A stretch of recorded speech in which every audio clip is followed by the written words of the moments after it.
बिस्मिल्लाहिर्रहमानिर्रहीम अस्सलाम वालेकुम रहमतुल्लाह। तो दोस्तों, आज की इस वीडियो में हम क्लाउड कोड सेटअप करने वाले हैं फ्री में विद गूगल जेमिनी। जेमिनी की हम एपीआई की इस्तेमाल करेंगे अपने क्लाउड के सेटअप को करने में। ठीक है, तो आज हम इसको सीखने वाले हैं कि ये सेटअप हम अपने सेटअप में कैसे इंस्टॉल कर सकते हैं और इसको फ्री में कैसे यूज़ कर सकते हैं गूगल जेमिनी की मदद से। तो यहाँ पे मैंने एक बुक ओपन की हुई है जो कि एआई नेटिव पेन यूनिवर्सिटी की है। इस बुक में सारे तरीक़ेकार है कि भाई आपको क्या क्या चीज़ें चेक करनी है और किस तरीके से अपनी कमांड्स रन करनी है ये काम करने के लिए। ठीक है भाई, तो इसको देखते हैं कि भाई कैसे होता है सारा सेटअप। अच्छा जी, इसकी जो है ना आसान करके एक रीडमी तैयार करी है यहाँ पे, इसमें से हम इसको सेटअप कर लेंगे। इसके अलावा मैंने एक और रीडमी तैयार करी है जिसमें इंस्टॉलेशन वगैरह चेक होती है कि भाई आपके पास इंस्टॉलेशन है या नहीं है। तो इसकी जो लिंक है मैं डिस्क्रिप्शन बॉक्स में डाल दूंगा। इसको हम स्टार्ट करते हैं कि भाई सेटअप कैसे होता है अपना ना क्लाउड कोड का। तो स्टार्ट करते हैं बिना किसी देरी के। मैं आ जाता हूँ अपनी रीडमी की फाइल में। ठीक है, यहाँ पे जो है एक कंप्लीट सेटअप की गाइड है। यहाँ पर सबसे पहले हम ये चेक करेंगे कि भाई हमारे लैपटॉप में या हमारे पीसी में नोड इंस्टॉल है या नहीं। वो चेक करने के लिए हम ये वाली कमांड रन करते हैं। ये वाली कमांड हम रन करते हैं अपने पावर शेल में या फिर टर्मिनल में। मिसाल के तौर पर मैं लिखता हूँ यहाँ पर टर्मिनल। टर्मिनल असल में पावर शेल ही होता है। ठीक है, यहाँ पर मैं चेक करता हूँ कि भाई मेरा नोड इंस्टॉल है। तो यहाँ पर मेरे पास क्या आ गया, वर्जन आ गया कि भाई मेरे पास नोड इंस्टॉल है। अगर आपके पास नोड इंस्टॉल है और वो 18 नंबर से नीचे है उसका वर्जन, जैसे कि मेरा 22 है, तो फिर आप उसको अपग्रेड करें, यहाँ पे दोबारा इंस्टॉल करें। और अगर आपके पास इंस्टॉल नहीं है तो एक लिंक है यहाँ पे, मैं इस लिंक को ओपन करता हूँ। इस लिंक पर आकर आप इसको इंस्टॉल कर सकते हैं। जैसे कि यहाँ पे मैं अगर बोलूँ गेट node.js और फिर यहाँ पे विंडो सेलेक्ट करके यहाँ पे मैं बोल दूँ कि भाई इंस्टॉल कर दो, तो ये मेरे पास इंस्टॉल हो जाएगी, डाउनलोड हो जाएगी, फिर आप उसको इंस्टॉल कर लेना। ठीक है, तो ये यहाँ से इंस्टॉल हो जाता है और बहुत ही आसानी से हो जाता है। ये हो जाए तो फिर आप ये वाली कमांड रन करना अपने टर्मिनल में या फिर कमांड प्रॉम्प्ट में। तो आपके पास इस तरह का कुछ वर्जन शो हो जाएगा। इसका मतलब ये होगा कि आपके सिस्टम में नोड इंस्टॉल हो चुकी है। दूसरा जो स्टेप है हमारे पास वो है गूगल की एपीआई की लेना, क्रिएट करना।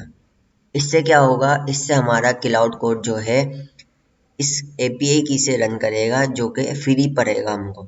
मतलब हम ब्रेन किस चीज़ का, हम एपीआई की किस चीज़ की यूज़ करेंगे, हम जेमिनी की, और जेमिनी की एपीआई की हमें फ्री में मिलती है।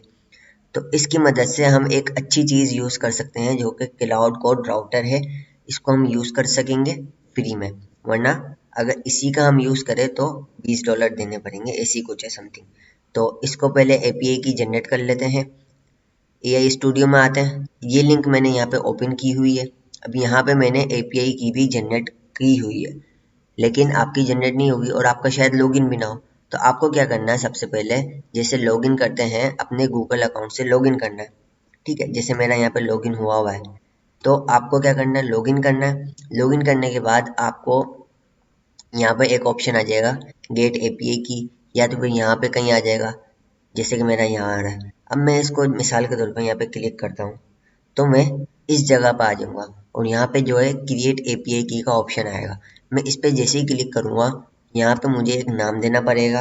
अब नाम आप कुछ भी दे सकते हो, XYZ। ठीक है, XYZ ही लिख देता हूँ, XYZ। और यहाँ पे आपको एक प्रोजेक्ट सेलेक्ट करना पड़ेगा। मेरे पास एक प्रोजेक्ट बना हुआ है। अब आपको दिखाने के लिए मैं एक और प्रोजेक्ट बना देता हूँ क्योंकि आपके पास तो नहीं होगा। क्रिएट प्रोजेक्ट करके आप यहाँ पे अपने प्रोजेक्ट का नाम दे सकते हो कुछ भी। मिसाल के तौर पर मैं लिखता हूँ क्लाउड कोड। ठीक है, ये लिख के मैंने अपना क्रिएट प्रोजेक्ट कर दिया। अभी हमारे पास एक प्रोजेक्ट क्रिएट हो रहा है। जैसे प्रोजेक्ट क्रिएट होगा, नाउ न्यू प्रोजेक्ट क्रिएट हो गया, अपनी एपीआई की का हमने नाम दे दिया। अब यहाँ पे हम इसको बोलते हैं कि भाई क्रिएट कर दो हमारी एपीआई की को। अब ये क्रिएट कर रहा है हमारी न्यू की हमारे पास आ गई। अब ये की यहाँ से कॉपी होगी। अब हमने क्रिएट कर ली अपनी की, सही है, एक एक काम हो चुका है। अब ये चीज़ कहाँ इस्तेमाल होगी वो आगे चल के देखते हैं। अब तीसरा स्टेप है हमारे पास इंस्टॉल रिक्वायर्ड CLI टूल्स, कि भाई हमें कुछ टूल्स हैं उसको इंस्टॉल करना पड़ेगा। अब ये वाली जो पूरी कमांड है इसको हम कर लेते हैं कॉपी, और ये हमें कह रहे हैं कि भाई आप अपने पावर शेल को रन एज एडमिनिस्ट्रेटर की तरह ओपन करो। पावर शेल में आते हैं हम, यहाँ लिखता हूँ मैं पावर शेल। पावर शेल जैसे ही यहाँ पर आया, यहाँ पे एक ऑप्शन आता है रन एज एडमिनिस्ट्रेटर, इसको मैं क्लिक करूंगा तो मेरा पावर शेल ओपन हो जाएगा। जैसे ही ओपन हुआ मैं अपना कंट्रोल V करता हूँ, जो कि मैंने कमांड कॉपी की हुई थी वो यहाँ पे आ गई। अब मैं इसको इंटर दबा दूंगा। अब ये क्या करेगा, ये इंस्टॉल कर लेगा जो हमारी रिक्वायर्ड चीज़ें हैं, जैसे क्लाउड कोड को इंस्टॉल कर लेगा, क्लाउड कोड राउटर को इंस्टॉल कर लेगा। अब ये इंस्टॉलेशन हो रही है, ठीक है। हम आगे चलते हैं कि भाई ये दोनों इंस्टॉलेशन है, ये क्या करेगी, आपके क्लाउड कोड को और राउटर को ग्लोबली इंस्टॉल कर लेगी, ठीक है। चौथा स्टेप है हमारे पास क्रिएट रिक्वायर्ड कॉन्फ़िगरेशन डायरेक्टरीज, कि भाई आप डायरेक्टरी को क्रिएट करो जो कि रिक्वायर्ड है। अब वो क्रिएट कैसे हो सकती है, वैसे बाय डिफ़ॉल्ट हम फोल्डर भी बना सकते हैं और ये कमांड चला के भी रन कर सकते हैं। इससे होगा क्या, इससे हमारे फोल्डर क्रिएट होंगे, ठीक है।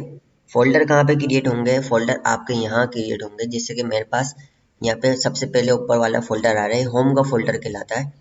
यहाँ पर जो है मैंने पहले ही क्रिएट किए हुए हैं, तो मेरे पास ये हैं, ठीक है। तो मेरे पास अब ये क्रिएट नहीं होंगे। मिसाल के तौर पर मैं अगर आपको ये वाली कमांड चला कर दिखाऊं, देखो ये वाली हमने कमांड चलाई थी, इसके पैकेजेस इंस्टॉल हो चुके हैं। अब जो मैंने कमांड कॉपी करी है जिससे फोल्डर क्रिएट होता है, अगर मैं इसको चलाऊंगा तो हमारे पास आएगा एक अदद एरर। अब ये एरर मेरे पास इस वजह से आया है क्योंकि मेरे पास ये फोल्डर ऑलरेडी एग्जिस्ट है। आपके पास नहीं होगा तो आपके पास एरर नहीं आएगा, आपके पास फोल्डर बन जाएगा। कहाँ पर, इस जगह पर, ठीक है। यहाँ पर आके आपके फोल्डर बन जाएंगे 2 अदद। अब मैं एक काम करता हूँ, मैं क्या करता हूँ, इन दोनों फोल्डर को डिलीट कर देता हूँ, ठीक है। डिलीट कर दिया। अब यहाँ पे आके मैं दोबारा से ये वाली कमांड चलाता हूँ, तो अब क्या होगा, मेरे दोनों फोल्डर बन जाएंगे। दोबारा चेक करते हैं, तो मैं थोड़ा रिफ्रेश करूँ तो दोनों के दोनों फोल्डर मेरे पास क्रिएट हो चुके हैं, ठीक है। अब ये दोनों फोल्डर खाली होंगे, पहले तो नहीं थे खाली लेकिन अभी खाली है, एम्प्टी है, क्योंकि अभी हमने इसमें फाइल्स क्रिएट नहीं की है। अच्छा ये दोनों फोल्डर बन चुके हैं, इसको मैं करता हूँ क्लोज, इसको भी करता हूँ क्लोज। अब देखते हैं आगे क्या होता है। अब आगे हम कॉन्फ़िगरेशन सेट करने वाले हैं। अब ये वाली जो कमांड है, इससे क्या होगा, हमारी config डॉट जेसन क्रिएट होगी। अब विंडो जो है वो सपोर्ट नहीं करता कैट EOF सिंटेक्स को, इस वजह से हमें नोटपैड यूज़ करना पड़ेगा, इस वजह से हमें ये कमांड यूज़ करनी पड़ेगी। अभी हम कमांड यूज़ करते हैं यहाँ पे अपनी पावर शेल में। ये हमने कमांड यूज़ करी तो हमारे पास नोटपैड आ गया, कैन नॉट फाइंड। अच्छा जी, ये फाइंड नहीं कर सका तो कोई मसला नहीं, मैं काम करता हूँ, मैं इसको दोबारा चलाता हूँ।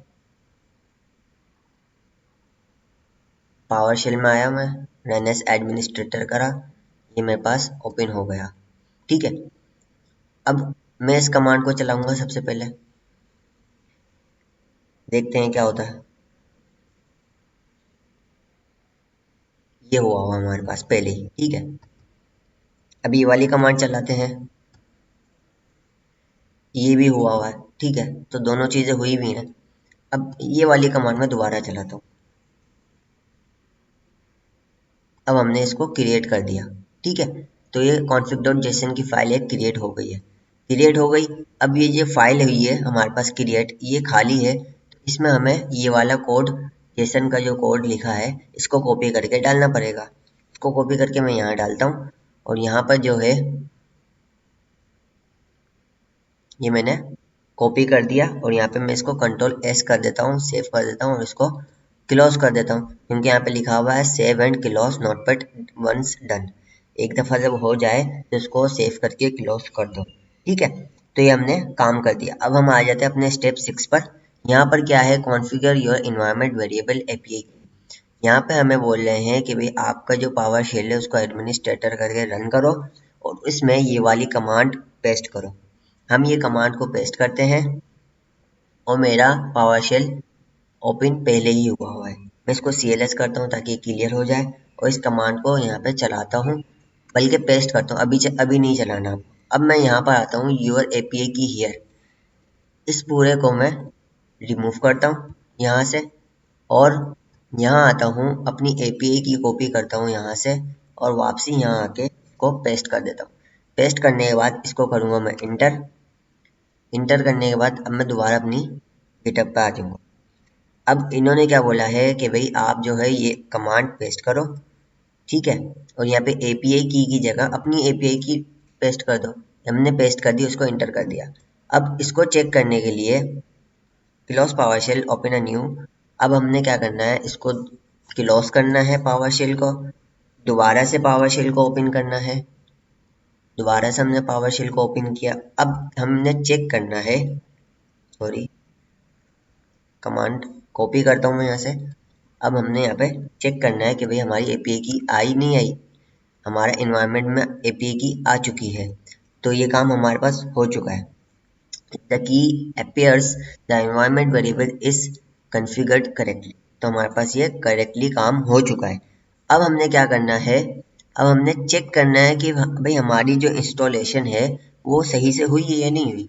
तो हम क्या करते हैं, क्लाउड का वर्जन चेक करते हैं कि भाई हमारे पास क्लाउड इंस्टॉल हो चुका है या नहीं हुआ। इसको चेक करेंगे, इसको इस कमांड को रन करेंगे तो हमारे पास ये वर्जन आ गया यानी कि इंस्टॉल हो चुका है। अब हम क्लाउड कोड राउटर को चेक करेंगे, CCR वर्जन को चेक करेंगे, तो इसका भी हमारे पास वर्जन आ चुका है। अब हम चेक करेंगे कि भाई API की सेट हुई है इन्वायरमेंट में या फिर नहीं हुई।